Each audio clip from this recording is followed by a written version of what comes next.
एकूणच आता या योजनेसाठी मुदतवाढ दिली जाते का ते पाहणं महत्त्वाचं असणार आहे। वळत पुढच्या बातमीकडे, बातमी जरांगेंसंदर्भातली आहे। अंतरवाली सराटीत जरांगे मुक्कामी असलेल्या सरपंचांच्या घरी आणि आंदोलनस्थळी ड्रोनद्वारे टेहाळणी होत असल्याचं समोर आलंय।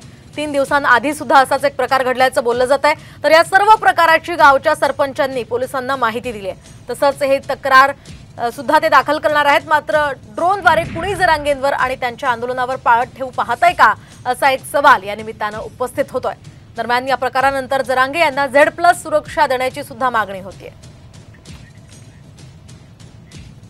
जिल्हाधिकारी साहेबांना पण भेटून निवेदन देणार आहेत आणि Z+ सुरक्षा देण्यात यावी, याच्या पहिले पण केलेली, आता परत एकदा करणार।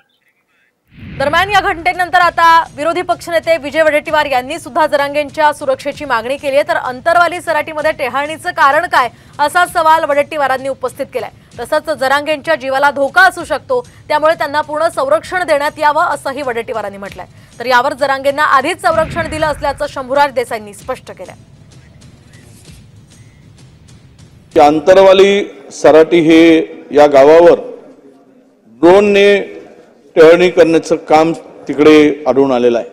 ते कोण करताय आणि यामध्ये कोणाचा हात आहे, कशामुळे केलं जात आहे, उद्या त्याच्यामुळे त्यांच्या जीवाला धोका निर्माण होईल का?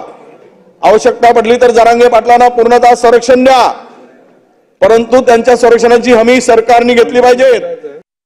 तिथला सविस्तर अहवाल स्थानिक पोलीस प्रशासनाकडनं या ठिकाणी प्राप्त करून घेतला जाईल आणि अशा पद्धतीचं कोण करतंय, याच्या पाठीमागे नेमकं कोणाचा काय उद्देश आहे, हा स्थानिक जिल्हा पोलीस प्रशासनाकडनं अहवाल प्राप्त करून त्याची सविस्तर माहिती सभागृहाला दिली जाईल, नंबर 1। आणि सन्माननीय श्री मनोज जरांगे पाटील जे मराठा आरक्षणाच्यासाठी आंदोलन करतायत, त्यांना 24 तास हत्यारी संरक्षण पोलिसांचं या अगोदरच दिलेलं आहे।